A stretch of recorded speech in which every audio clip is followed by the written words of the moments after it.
So a lot of you guys have seen my avocado grafting videos. I'm going to do another grafting video today, a simple version of grafting avocados. Now, a lot of folks will ask me, Jeff, why do I need to graft an avocado tree? Can't I plant a seed in the ground and then just it grow up and produce avocados? Well, it may, but you may not like what you get. Hi, my name is Jeff. Welcome to the Tropical Garden Guy channel. Today we're going to do a quick avocado grafting video, and I'm going to explain why you need to graft an avocado. But first, smash that like and subscribe button. So what we have here is a seedling avocado. And the thing about that is you put a seed in the ground, and so many people do this at home.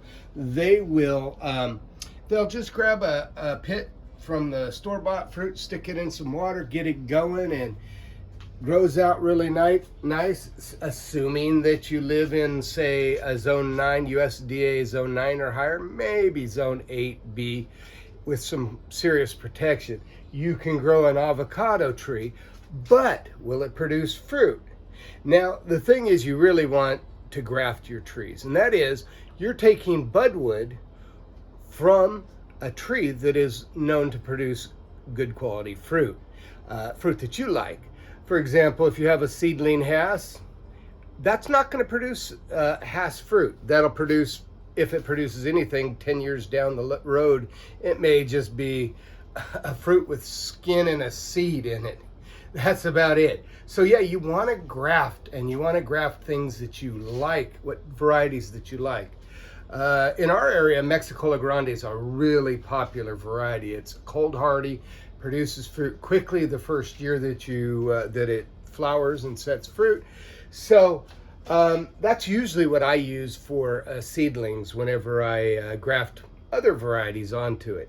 So today we're going to graft this seedling using budwood from one of the favored varieties that a lot of folks out there are excited about, and this is a big, tall, round, excuse me, a big, tall, round avocado that weighs up to 3 pounds.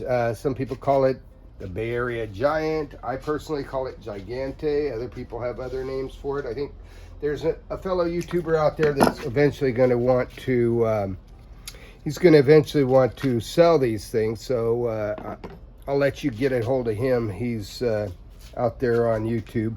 But anyway, what we're doing, we're taking some of this budwood, and this is a branch that I cut off of one of my trees, my tree that has the Gigante fruit on it. And what we want to do is, you see how this is just starting to push?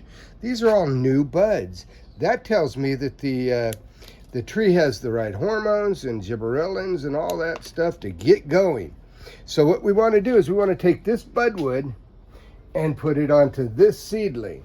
Now, right next to it, you can see one that I did about a month ago. And look how far this thing has grown in a month. And if you take a look right there where, if you look at the scar tissue, you can see how well this thing has taken. Perfect graft, in my opinion.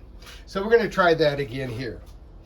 That is also the Gigante avocado, and those are delicious. You guys can take a look at some of my other videos. I did a guacamole video a couple years ago, right after I found these this variety.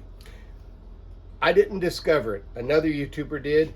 I came back the next day and asked the lady for budwood. But anyway, so here we are, and I have trimmed this guy down.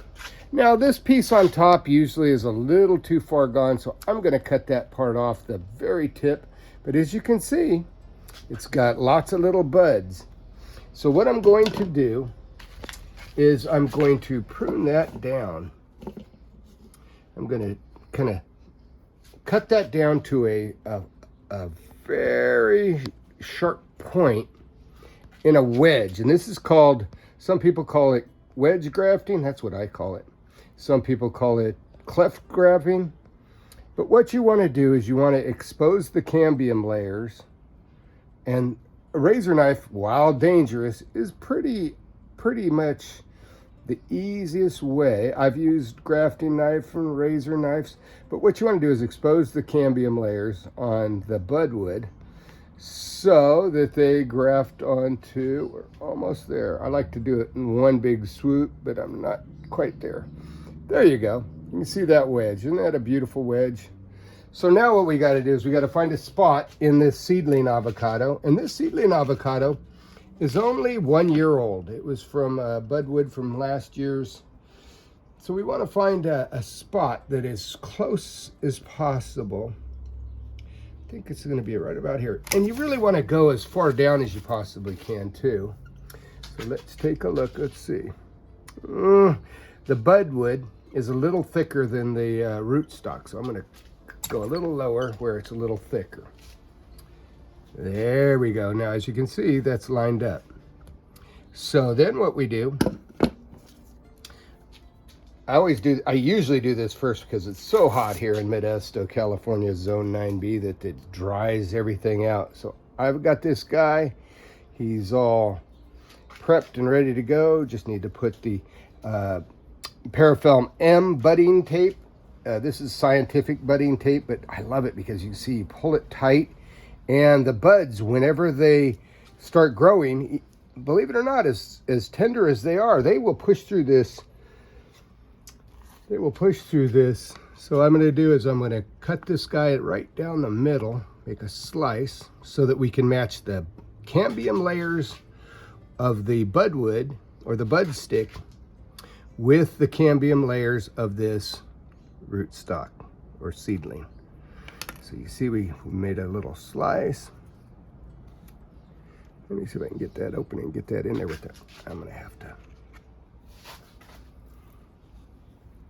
open that up a little bit. There we go.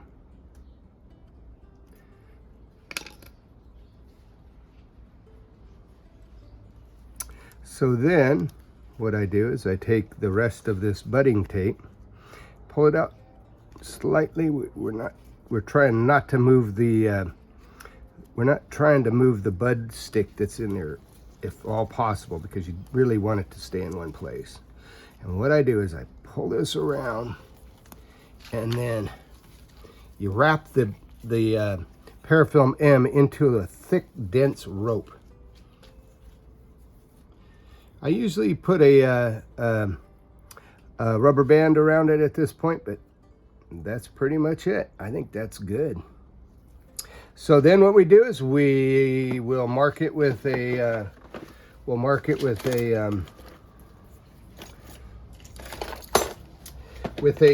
metal tag. I always use metal because for some reason anything wooden generally disappears.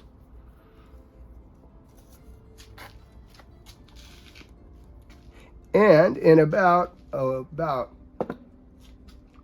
10 days, let's see, today is October 7th.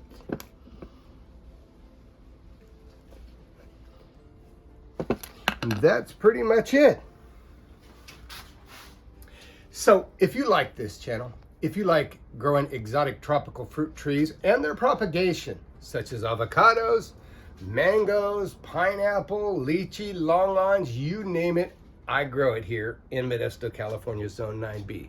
You click that like and subscribe button. Don't forget to hit the notification bell. Comments and questions, leave them in the comment section below. I do my best to get back to everybody's comments and their questions. You have a wonderful day.